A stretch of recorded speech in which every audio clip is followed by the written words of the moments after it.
The only thing that she did wrong at the day and time was drive a vehicle. With cocaine, alcohol in her system, beer in the car. If I remember correctly, this is a DWI, and there's a fatality as a result. Yes, sir. Investigators observed massive damage on a Chrysler, indicating a head-on impact, massive force damage on a Mitsubishi, indicating a T-bone impact to the driver's side. Officers spoke with the HFD firefighter who was on his way to work and observed the Chrysler strike the Mitsubishi. The Chrysler cut in front of him, causing him to swerve to the right and hit an Amazon truck. He states that this defendant was the driver and sole occupant of the Chrysler, and the driver of the Amazon truck confirms the wheel witness's story and stated that he clipped the Chrysler as he was coming to a stop. The complainant was taken to the hospital where she was pronounced deceased.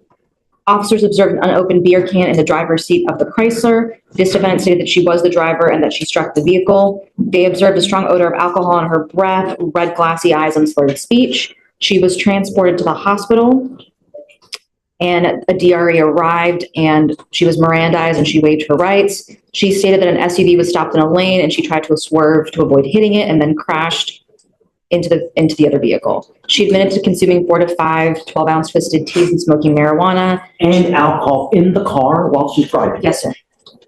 As the FSTs were done, she scored 6 out of 6 on the HGN. She did not have vertical gaze nystagmus, and officers observed a lack of convergence. They were not able to do the walk and turn and one leg stand due to her injuries of a broken arm and sternum. There was a blood warrant and residual search warrant that were done, and her blood, Your Honor, came back at a 0.025 for ethanol, and she had, yes, 0.25, yes, sir. And then she had marijuana and cocaine in her system.